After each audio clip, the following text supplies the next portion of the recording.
মানুহে বেয়া ক'ব শুনি মামি মামি বুলি মাতো, এতিয়া মাতিম হেৰা বুলি।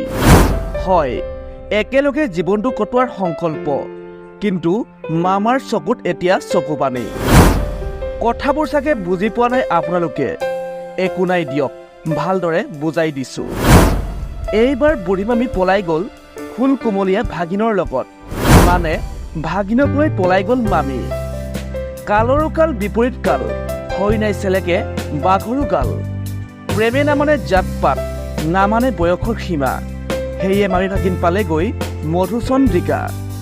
ভাতি বয়সীয়া মামীৰ প্ৰেমে কৰে আমনি, ফুল কোমলীয়া ভাগিনৰ প্ৰেম বেছ জমনি। সেয়ে এইবাৰ 20 বছৰীয়া ভাগিনৰ প্ৰেমত মতলীয়া ভাতি বয়সীয়া মামী। এতিয়া আহোঁ মূল কথালৈ। এই ঘটনা সংঘটিত হৈছে বৰপেটাত। 20 বছৰীয়া ভাগিন প্ৰেমিকক লৈ প্ৰেয়সী মামী উঠা হোৱা ঘটনাই চাঞ্চল্যকৰ বিৰাজ কৰিছে বৃহত্তৰ অঞ্চলত। পিছে প্ৰেয়সী মামী এলা পিছা মানুহ নহয়। প্ৰেয়সী মামী হ'ল এগৰাকী শিক্ষয়িত্ৰী চম্পা বৰ্মন আৰু ভাগিন প্ৰেমিক তুষাৰ বৰ্মন। এতিয়া নিজ পুত্ৰক বিচাৰি হাহাকাৰ মাতৃৰ। পুত্ৰৰ কোনো সুপুত্ৰ নাপায়, বিমূৰত পৰিছে মাতৃ।